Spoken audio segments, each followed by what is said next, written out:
मेरे प्यारे विद्यार्थियों, नमस्कार। स्वागत है आप सभी का यस के एक्सेलेंस ट्यूटोरियल में। तो आज के इस ट्यूटोरियल में हम लोग विज्ञान के जो है आंकिक प्रश्नों का हल करेंगे, क्योंकि यूपी बोर्ड एग्जाम में बहुत सारे जो है आंकिक प्रश्न पूछे जा रहे हैं। तो आंकिक प्रश्नों पर आप लोग को विशेष ध्यान देना है।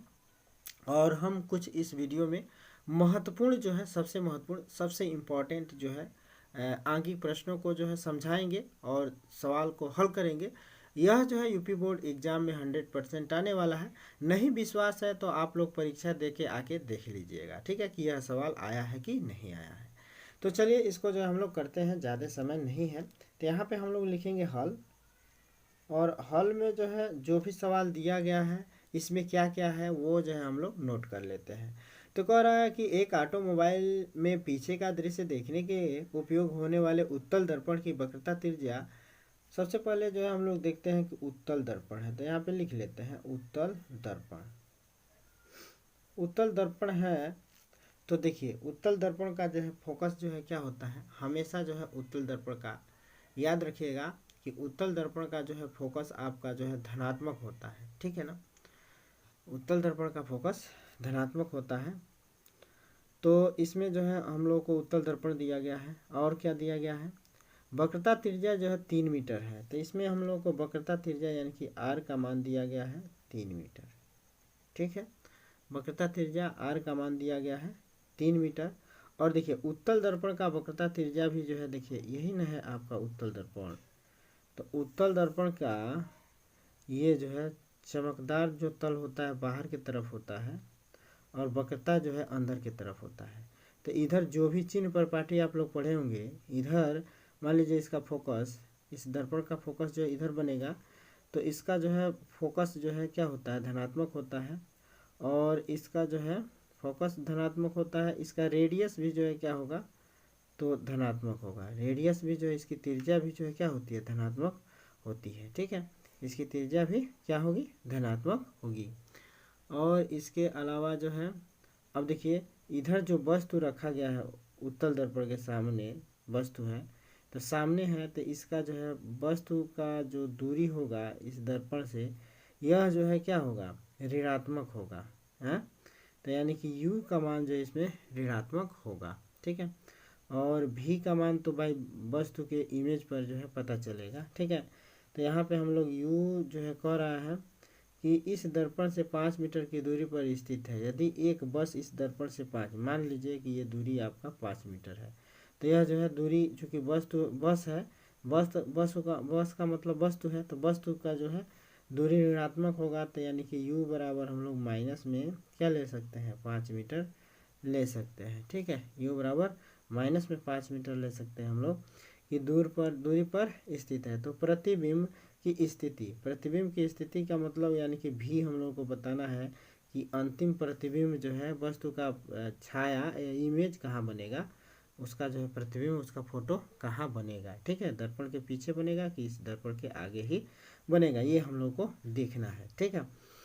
और कह रहा है कि जो है बिंब की जो है स्थिति बताइए कि कहाँ होगा। उसके बाद से प्रकृति बताना है, छोटा होगा कि बड़ा होगा, क्या होगा, आभासी होगा कि वास्तविक होगा, ठीक है। प्रकृति का मतलब छोटा होगा या बड़ा होगा, ठीक है। वस्तु से छोटा बनेगा कि ये बड़ा बनेगा, ठीक है। सीधा बनेगा कि उल्टा बनेगा, ठीक है। सीधा बनेगा कि उल्टा बनेगा, कि जो है इसकी साइज छोटा बड़ा होगा। आभासी होगा कि क्या होगा, वास्तविक होगा। आभासी होगा कि वास्तविक होगा, ये सब जो है प्राकृतिक में आएगा। आभासी होगा या वास्तविक होगा, ये सब बताना रहेगा हम लोगों को, ठीक है। प्रकृति में साइज का मतलब छोटा या बड़ा, ठीक है। तो अब यहाँ पे हम लोगों को देखिए आर दिया है, यू दिया है और भी दिया है।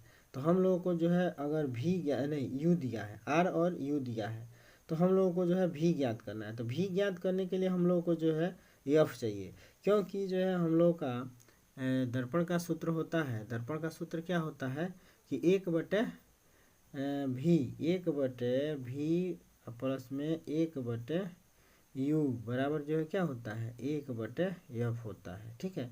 तो अगर हम लोग एफ ज्ञात कर लें तब जाके भी ज्ञात कर सकते हैं, क्योंकि यह और यह चीज़ जो है ज्ञात होना चाहिए। तो इसके लिए सबसे पहले हम लोग को आर दिया हुआ है, तो हम लोग को पता है कि एफ और आर में क्या संबंध होता है। तो एफ बराबर जो है हम लोग लिख सकते हैं, यहाँ पे जो है लिख दीजिएगा कि जो है, अच्छा, प्रतिबिंब की जो है साइज ज्ञात करने के लिए कह रहा है, तो इसका ऊंचाई भी हम लोग को ज्ञात करना है, प्रतिबिंब की ऊंचाई। तो इसके लिए भी जो है देखना पड़ेगा। तो सबसे पहले हम लोग को जो है एफ निकाल लेते हैं, ताकि जो है भी निकल जाएगा। तो एफ निकालने के लिए हम लोग क्या करते हैं, एफ निकालने के लिए हम लोग जो है सूत्र का प्रयोग करेंगे। एफ बराबर कौन चीज़, R/2 होता है। एफ बराबर, अब हम लोग जानते हैं, अब हिजा लिख दीजिएगा। अब एफ बराबर R/2 हो जाएगा, एफ बराबर R/2 हो जाएगा। तो एफ बराबर R/2 यानी कि आर का मान है 3 और 2 का मान 2 ही रहेगा। अब 2 से इसमें भाग दे देंगे तो ये हो जाएगा 2, 3 का आधा की 1.5 हो जाता है, तो 1.5। तो यानी कि 1.5 जो है फोकस दूरी होगी। तो इसकी फोकस दूरी क्या होगी, 1.5 होगी। ठीक है, तो इस माने इस दर्पण की जो फोकस दूरी है 1.5 होगी। वक्रता त्रिज्या अगर कितनी है, 3 है, तो फोकस दूरी भाई वक्रता त्रिज्या का आधा होता है, तो यहाँ से यहाँ तक जो है फोकस दूरी कहलाएगा। तो ये जो है आपका 1.5 मीटर हो गया। ठीक है, तो फोकस दूरी आपका निकल गया 1.5 मीटर। तो जो फोकस दूरी,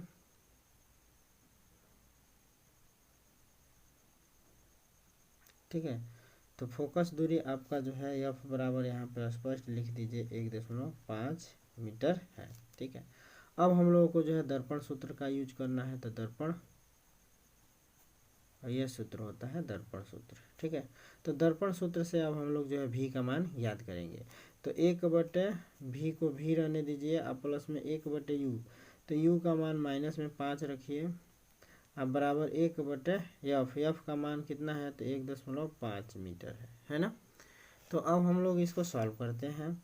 तो 1/भी है, तो 1/भी को 1/भी रहने दीजिए और इसको पक्षांतर कर देते हैं। तो देखिए ये प्लस माइनस माइनस होगा, प्लस माइनस माइनस हो जाएगा। तो अब ये माइनस में है, तो माइनस में है तो इधर आएगा तो प्लस में हो जाएगा। तो 1/1.5 और धन में 1/5 हो जाएगा, नहीं हो जाएगा, माने ये माइनस में इधर आएगा तो प्लस में हो जाएगा। ठीक है, अब प्लस में हो गया, तब हम लोग क्या करेंगे, तब इसको और सॉल्व करेंगे। तो देखिए 1.5 है ना, तो दशमलव के बाद एगो अंक है तो ऊपर एगो 0 बढ़ा दीजिए। ठीक है, ये नियम है। तो दशमलव आपका हट जाएगा। ठीक है, दशमलव हट गया।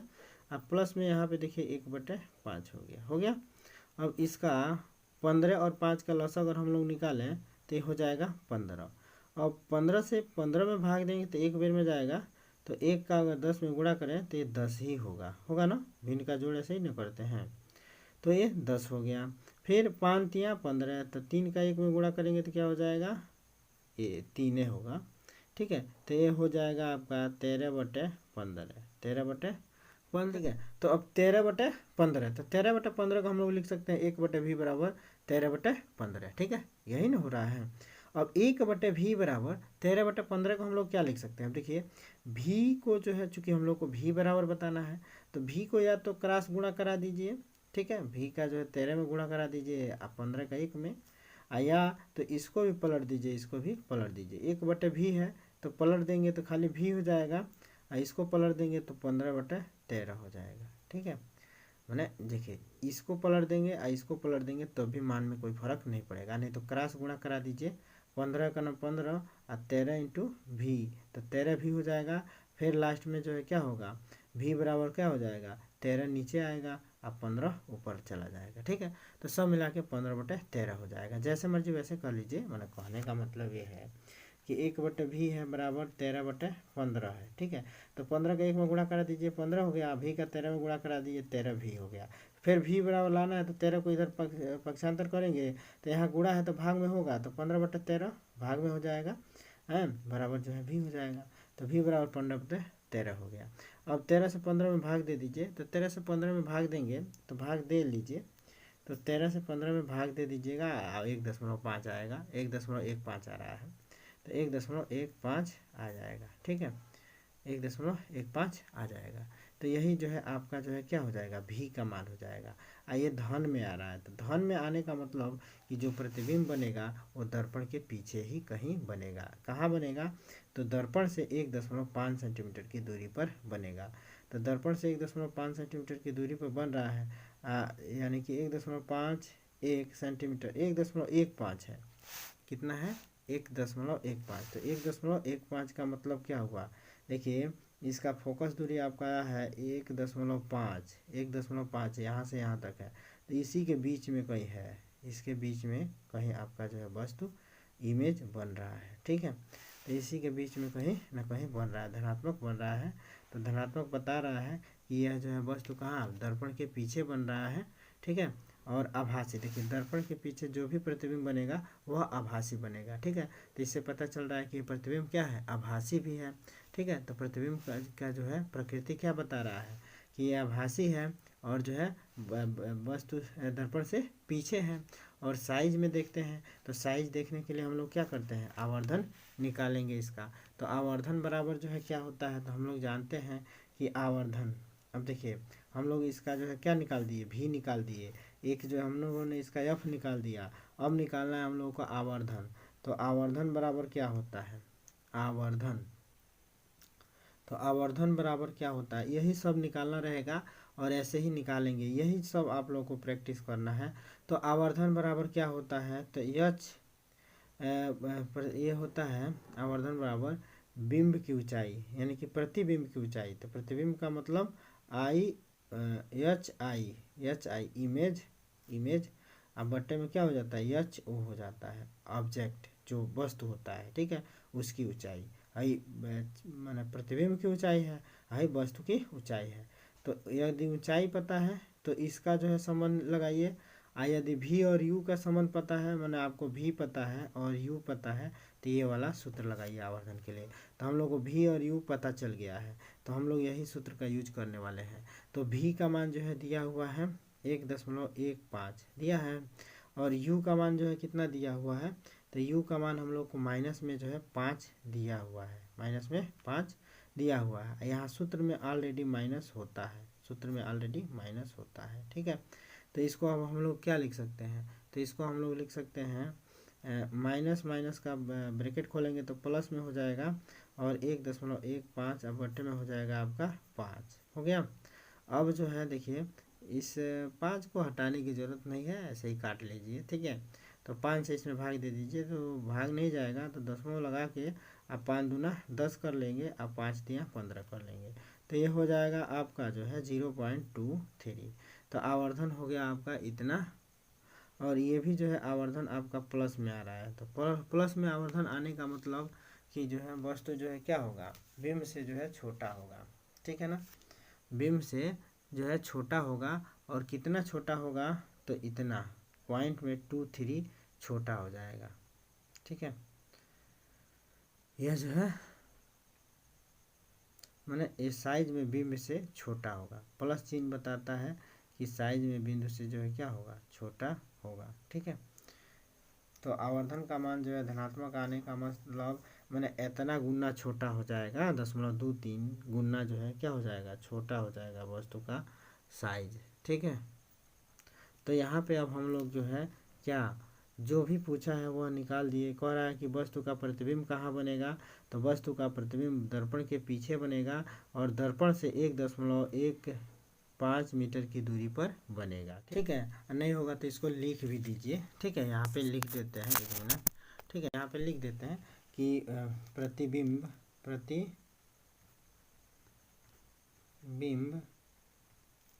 प्रतिबिंब जो है क्या होगा, आभासी होगा। भाई दर्पण से पीछे है तो आभासी प्रतिबिंब होगा, ये आपको पता होना चाहिए कि जो भी दर्पण के पीछे प्रतिबिंब बनेगा वह जो है क्या होगा, आभासी होगा। ठीक है, उसके बाद से जो है ये जो है वस्तु कैसा होगा, तो सीधा होगा। दर्पण के पीछे जो भी प्रतिबिंब बनेगा वह जो है क्या होगा, सीधा होगा और आभासी होता है, ये याद होना चाहिए आप लोगों को। तथा जो है यहाँ पे साइज देखा जाए तो इसके जो साइज है वह जो है क्या है, तो जो है दर्पण से जो है छोटा होगा। साइज में जो है जो बिंब होगा, प्रतिबिंब जो बनेगा दर्पण में, बिंब का मतलब वस्तु, वस्तु जो है माने साइज में बिंब से छोटा होगा। जो वस्तु होगा, जो प्रतिबिंब होगा वह वस्तु से छोटा होगा। बिंब से छोटा का मतलब जो है वस्तु से छोटा होगा। ठीक है, जो प्रतिबिंब बनेगा वह वस्तु से जो है क्या होगा, छोटा बनेगा। कितना छोटा बनेगा, तो 0.23 0.23 गुना 0.23 गुना जो है क्या होगा, छोटा होगा। ठीक है, तो यही तो जो है आपका जो है प्रकृति हो गया। देखिए कह रहा है वस्तु की स्थिति, तो यह हो गया आपका स्थिति। यह जो है वस्तु की स्थिति है कि प्रतिबिंब कहाँ बना। ठीक है, यह स्थिति हो गया। ठीक है, और प्रकृति, तो प्रकृति में जो है बिंब आभासी है। ठीक है, सीधा है तथा साइज में, और साइज देखा जाए तो ये आपका साइज हो गया। ये आपका साइज बता रहा है, गुना में आता है। ये जो है साइज गुना में है। ठीक है, वस्तु के का जो है साइज का इतना गुना जो है क्या होगा, प्लस में है तो छोटा होगा। ठीक है, तो ये गुना आपका जो है क्या बता रहा है, साइज बता रहा है। गुना जो है साइज है, ये क्या है, साइज है। ठीक है, बहुत सारे को जो है प्रकृति स्थिति ये समझ में नहीं आता है। तो प्रकृति का मतलब ये समझिए कि वस्तु का जो है प्रतिबिंब आभासी होगा, सीधा होगा कि कैसा होगा, ये बताना है आपको प्रकृति में, कि वस्तु का प्रतिबिंब आभासी होगा कि सीधा होगा कि उल्टा होगा, कैसा होगा। तो आभासी प्रतिबिंब कब होता है, जब दर्पण से पीछे जो है बनेगा प्रतिबिंब, तो जो है क्या होता है, आभासी होता है। और दर्पण के पीछे जो भी प्रतिबिंब बनेगा वह सीधा होता है। तो यह कंडीशन आपको याद होना चाहिए कि दर्पण के पीछे बन रहा है।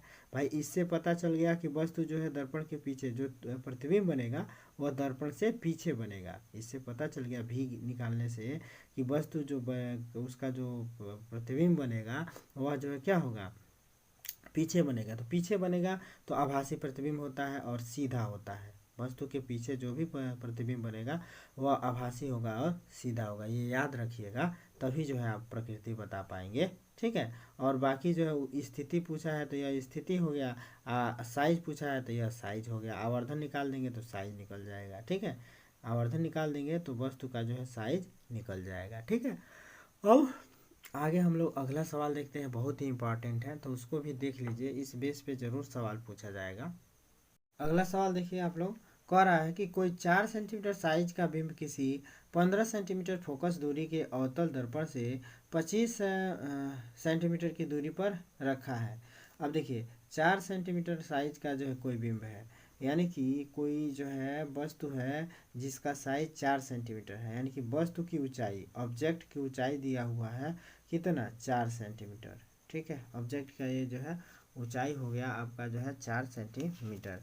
इसके बाद से कह रहा है कि 15 सेंटीमीटर की फोकस दूरी पर, यानी कि फोकस दूरी भी दे रखा है, फोकस दूरी भी आपका दे रखा है 15 सेंटीमीटर। ठीक है, फोकस दूरी आपका कितना दे रखा है, 15 सेंटीमीटर। अब आपको ध्यान रखना पड़ेगा, इसीलिए यहाँ पे लिख दीजिएगा कि आपका दर्पण क्या है, अवतल है।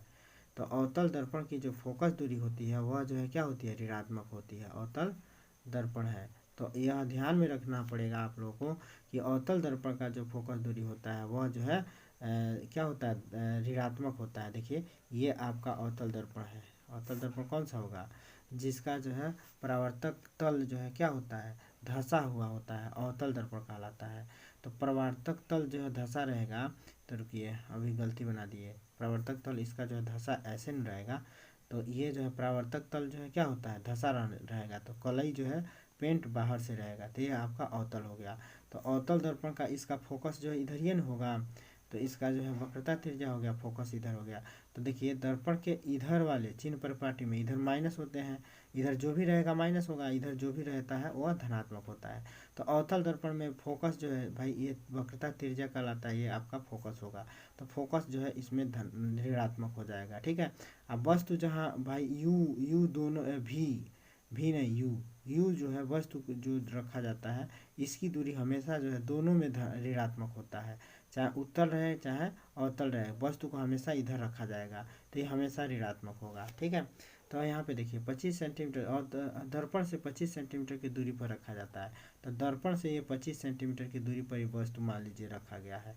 तो ये जो है अब देखिए हाई वस्तु का जो है ये फोकस जो है ऋणात्मक होगा, बताते बताते जो है भूल रहे थे। तो ये जो है आपका फोकस क्या होगा, ऋणात्मक होगा। अब वस्तु जो है ऋणात्मक रखा जाएगा, यू का मान जो है क्या होगा, ऋणात्मक होगा।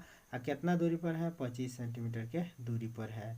ठीक है, 25 सेंटीमीटर के दूरी पर रखा जाता है। दर्पण से कितनी दूरी पर पर्दे को रखा जाए, तो दर्पण से कितनी दूरी पर पूछ रहा है, इसका मतलब भी का मान हम लोग को बताना है। ठीक है, जिसकी स्पष्ट जो है प्रतिबिंब प्राप्त हो जाए। तो स्पष्ट जो है प्रतिबिंब प्राप्त होने के लिए हम लोग को भी निकालना पड़ेगा, और इसके बाद से जो है प्राप्त हो जाए। और प्रकृति तथा साइज ज्ञात कीजिए। प्रतिबिंब की जो है प्रकृति तथा इसका साइज भी ज्ञात करना है। तो प्रतिबिंब की प्रकृति ज्ञात करना है और इसका साइज, प्रतिबिंब की साइज मैंने देखिए बिंब का साइज दिया है तो प्रतिबिंब की साइज ज्ञात करना है। तो प्रतिबिंब की साइज यानी कि हम लोग को इमेज की जो है साइज हाइट निकालना है। तो ये भी जो है हम लोग को ज्ञात करना है। ठीक है, तो अब सबसे पहले देखिए हम लोगों को जो है क्या ज्ञात करना पड़ेगा। तो चूंकि ये भी निकालना है ना, भी, तो भी निकालने के लिए हम लोगों को जो है u चाहिए और f चाहिए। तो ये दोनों चीज़ें दे रखा है, तो आराम से हम लोग भी निकाल सकते हैं, यानी कि वस्तु कहाँ रखा गया है, प्रतिबिंब कहाँ बनेगा। ये तो वस्तु जो है बता दिया कि इधर जो है रखा हुआ है कितना दूरी पर, माइनस में 25 यानी कि 25 सेंटीमीटर की दूरी पर रखा गया है वस्तु कहीं पे। ठीक है, इस पे नहीं रखा गया है, 25 सेंटीमीटर पे इधर कहीं रखा गया है, मैंने समझ लीजिए कि इधर ही कहीं रखा गया है वस्तु को 25 सेंटीमीटर की दूरी पर, इसी को यू कहेंगे। ठीक है, तो ये माइनस में रहता है। ठीक है, तो इधर कहीं रखा गया है, इधर कहीं का 25 सेंटीमीटर की दूरी पर रखा गया है। ठीक है, 25 सेंटीमीटर इधर जहाँ पे हो। ठीक है, तो इधर वस्तु को रखा गया है। तो अब हम लोगों को देखना है कि इसका जो प्रतिबिंब बनेगा, जो फोटो बनेगा, वो कितना दूरी पर बनेगा, आगे बनेगा कि पीछे। ऋणात्मक आएगा तो इधर दर्पण के आगे बनेगा, धनात्मक आएगा भी का मान तो दर्पण के पीछे बनेगा, याद रखिएगा हमेशा। ठीक है, तो अब यहाँ पे देखिए, अब इसको हम लोग सॉल्व करते हैं। तो अब हम लोग जो है दर्पण सूत्र जानते हैं, सूत्र से हैं, दर्पण सूत्र से यहाँ पे दर्पण सूत्र जो है लिख दीजिएगा। तो दर्पण सूत्र क्या होता है कि 1/v प्लस में 1/u बराबर क्या हो जाता है, 1/f हो जाता है। ये दर्पण सूत्र जो है आप लोग याद रखिएगा।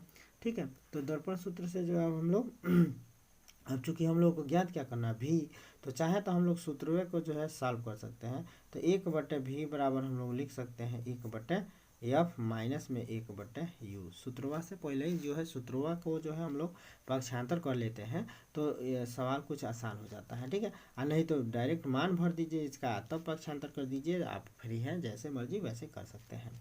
तो अब यहाँ पे देखिए 1/f, तो f का मान हम लोग माइनस में जो है क्या लिख देंगे, 15। ठीक है, और माइनस में 1/u, तो u का मान भी जो है माइनस में 25 है, तो माइनस में जो है 25 रख देंगे, रख दिया। अब जो है हम लोग इसको क्या करेंगे, तो 1/, अब देखिए माइनस में जो है 15 है। ठीक है, और ये देखिए अब इसको सॉल्व कर लिए, ये भी माइनस है, ये भी माइनस है, तो प्लस में हो जाएगा। आइए जो है यहाँ पर समझिए प्लस है तो प्लस माइनस माइनस से कहलाएगा, तो 1/15 माइनस में हो जाएगा, अभी माइनस माइनस प्लस में हो जाएगा 1/25। ठीक है, अब इन दोनों का अगर हम लोग लॉसा निकालते हैं 15 और 25 का, तो ये जो है लॉसा आपका कितना होगा, ये आपको पता होना चाहिए कि 25 और 15 का लॉसा कितना होगा। तो 25-15 का लॉसा आपका जो है 25 या 15 25 75, हमको लग रहा है 75 हो जाएगा। देखिए 5 5 25 और 5 3 15, फिर जो है 5 से कटेगा, फिर 3 से कटेगा, तो 5 में 25 3 75 हो जाएगा। तो ये हो जाएगा आपका लॉसा 75। अब 15 5 75, तो माइनस में 5 हो जाएगा भाई, 15 5 5 बार में भाग जा रहा है, 5 का 1 में गुणा करेंगे तो माइनस है, तो माइनस में 5 हो जाएगा। आप 25 3 75, तो ये अब प्लस है तो यहाँ पे प्लस रहेगा, अब 25 3 तो यहाँ पे हो जाएगा 3। ठीक है, तो माइनस में 5 और प्लस में 3, तो माइनस में 5 और प्लस में 3, ये जो हो जाएगा माइनस में 2। अब बटे में जो है क्या हो जाएगा, 75, बटे में क्या हो जाएगा, 75। तो अब इसको जो है हम लोग क्या लिख सकते हैं, अब देखिए ये हो जाएगा आपका 1/v, ये भी हो जाएगा आपका 1/v, तो ये भी हो जाएगा आपका 1/v। तो 1/v बराबर होता ना, तो v बराबर इसको पलट देंगे, इसको पलट दिया तो इसको भी पलट दीजिए, तो 75 माइनस में 2 हो गया, यानी कि माइनस से में कहलाएगा। तो 75 का आधा कितना हो जाएगा, तो 75 का आधा आपका हो जाएगा 37.5, 37.5, आइए माइनस से में रहेगा। ठीक है, सेंटीमीटर। तो भी का मान जो है क्या हो गया, माइनस में जो है 37.5 सेंटीमीटर। तो देखिए, तो अभी हम कहे हैं कि भी का मान अगर जो है माइनस आता है, तो समझिए कि वस्तु जो है का जो प्रतिबिंब बन रहा है इधर ये बन रहा है, लेकिन कहाँ बन रहा है 37.5, यानी कि इधर से काफ़ी आगे बनेगा। ठीक है, तो इधर काफ़ी आगे बनेगा, यानी कि माइनस में जो है 37.5 का मतलब इससे काफ़ी आगे बढ़ जाएगा। ठीक है, तो काफ़ी आगे बढ़ गया। तो अब देखिए कह रहा है कि पर्दे को कितने दूरी पर रखा जाए। तो पर्दे को जो हम लोग माइनस में 37.5 सेंटीमीटर की दूरी पर रखेंगे और दर्पण से आगे रखेंगे। ठीक है, तो दर्पण से आगे रखेंगे। तो यह जो है पर्दे को जो है यहाँ पे हम लोग लिख देंगे कि पर्दे को, यहाँ पे लिख दीजिए कि पर्दे को दर्पण के सामने या आगे सामने 37.5 सेंटीमीटर की दूरी पर रखना चाहिए। कहाँ रखना चाहिए? तो इतना दूरी पर रखना चाहिए। अब देखिए, अब इससे आपका जो है दर्पण का प्रकृति भी पता चल जाएगा कि देखिए जब दर्पण के आगे कोई प्रतिबिंब बनता है तो वह जो है वास्तविक प्रतिबिंब होता है। ये याद रखिएगा, यह प्रतिबिंब क्या होता है? वास्तविक होता है, ये हमेशा याद रखिएगा। ठीक है, और दर्पण के पीछे आभासी होता है। दर्पण के पीछे जो है क्या होता है? आभासी होता है। ठीक है, आभासी या काल्पनिक कह सकते हैं, काल्पनिक प्रतिबिंब बनता है। ठीक है, याद रखिएगा। तो यह जो है प्रतिबिंब हो गया आपका जो है क्या कहाँ रखना चाहिए? तो ये पता चल गया कि 37.5 यानी कि 37.5 पर रखना चाहिए। और प्रतिबिंब का जो है क्या बनेगा? तो इससे पता चल जाएगा कि प्रतिबिंब सामने है तो वास्तविक प्रतिबिंब होगा। प्रतिबिंब जो है क्या होगा? प्रतिबिंब यानी कि इसकी प्रकृति देखा जाए तो प्रकृति में जो है यह जो है क्या होगा? वास्तविक होगा। और वास्तविक प्रतिबिंब ही जो है क्या पाया जाता है? पर्दे पर प्राप्त किया जा सकता है। वास्तविक प्रतिबिंब ही जो है पर्दे पर प्राप्त, यह जो है पीछे बनता तो जो है आभासी होता, तो इसको पर्दे पे प्राप्त नहीं किया जा सकता था। ठीक है, तो वास्तविक प्रतिबिंब बन रहा है। अब इसके बाद से हम लोग जो है प्रकृति भी बता दिए कि प्रतिबिंब जो है क्या बनेगा? वास्तविक बनेगा। ठीक है, अब वस्तु का साइज निकाल देते हैं। तो साइज निकाल देने पर भी पता चल जाएगा कि वस्तु से छोटा बन रहा है कि बड़ा बन रहा है। ठीक है, तो वस्तु का साइज निकाल देते हैं। तो साइज हम लोग कैसे निकालेंगे? देखिए, इसमें एक ऊंचाई दिया हुआ है, तो एक ऊंचाई आराम से हम लोग ज्ञात कर सकते हैं। कैसे ज्ञात कर